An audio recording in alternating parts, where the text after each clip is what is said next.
Hello learners, welcome back to my channel. This is Dev. Today you're gonna learn very interesting topic. Although, though, even though, in spite of, despite or সঠিক ব্যবহার.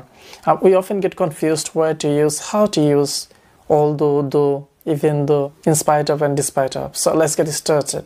আমি একটি গল্পের মাধ্যমে শুরু করব কারণ আমরা যদি গল্প দিয়ে শিখি তাহলে আমরা ইজিলি এই ব্যবহারগুলো খুব সহজেই মনে রাখতে পারবো। সো ধরুন সারা এন্ড মাইক তারা হলিডেতে সমুদ্র সৈকতে বেড়াতে গিয়েছিল। সেখানে যাওয়ার পর হঠাৎ বৃষ্টি আসলো। এখন যদিও বৃষ্টি এসেছিল কিন্তু তাদের সময়টা ভালো কেটেছিল। সো এটা যদি আমরা ইংরেজিতে বলতে চাই তাহলে কি বলতে পারি? It rained a lot but they had a good time or they enjoyed a lot. বৃষ্টি হয়েছিল কিন্তু তারা অনেক এনজয় করেছিল অথবা তাদের সময়টা ভালো কেটেছিল। এটা যদি আমরা although দিয়ে করতে চাই তাহলে কিভাবে হবে দেখেন। Although it rained a lot, they had a good time. যদিও বৃষ্টি এসেছিল তাদের সময়টা ভালো কেটেছিল। Although মিনিং হচ্ছে যদিও।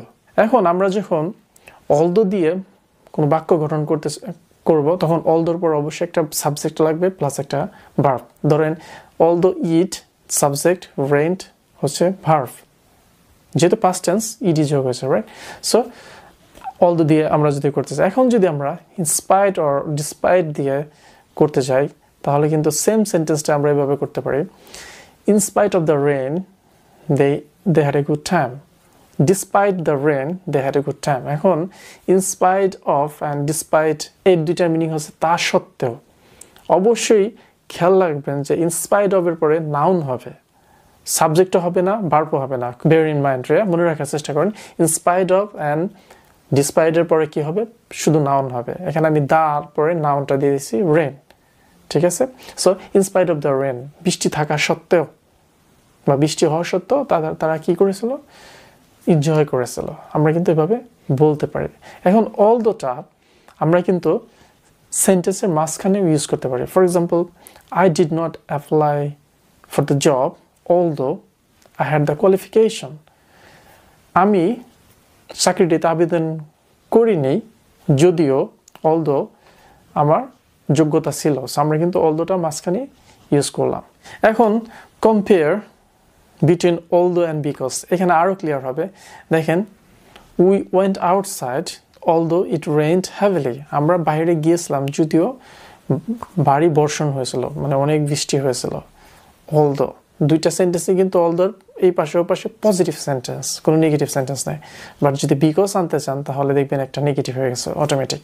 For example, we didn't go outside because it was raining heavily or it rained heavily. আমরা বাইরে যাই নাই কারণের পরে কি? যেহেতু ভারী বর্ষণ বা অনেক বৃষ্টি হয়েছিল। সো আপনি যখনই বিকজ দেবেন দেখবেন একটা সেন্টেন্স কিন্তু যদি অলরেডি নেগেটিভ হয়ে গেছে। সো আমরা কিন্তু এভাবে বলতে পারি। এখন দোটা ইন স্পোকেন ইংলিশ, দোটা কিন্তু বাক্যের শেষেও হয়। এটা আমি দেখেছি যে লন্ডনে নেটিভ স্পিকার যারা আছে তারা এই ধরনের এক্সপ্রেশনগুলো দিয়ে থাকে। For example, I didn't like the house, I like the garden though.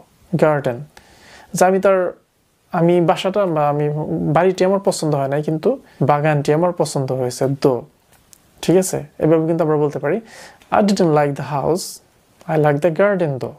কিন্তু আমার বাগানটি পছন্দ হয়েছে। এখন although, though, even though তিনটার মিনিং হচ্ছে সেম, যদিও। even though দিয়ে যদি বাক্য গঠন করতে চান তাহলে দেখেন কিভাবে হবে। even though it rained a lot, we went outside. যদিও প্রচুর বৃষ্টি এসেছিল, যদিও অনেক বৃষ্টি হয়েছিল, আমরা বাইরে গেছিলাম। So although, though, even though same meaning মনে রাখার চেষ্টা করবেন, যদিও। সো আজকের লেসনটি এই পর্যন্তই। আশা করি লেসনটি আপনাদের ভালো লাগবে। যদি লেসনটি একটু ভালো লেগে থাকে তাহলে অবশ্যই লাইক, শেয়ার, কমেন্ট আর সাবস্ক্রাইব করে চ্যানেলটির পাশেই থাকবেন। ভালো থাকবেন, সুস্থ থাকবেন। Bye for now, see you soon, good bye.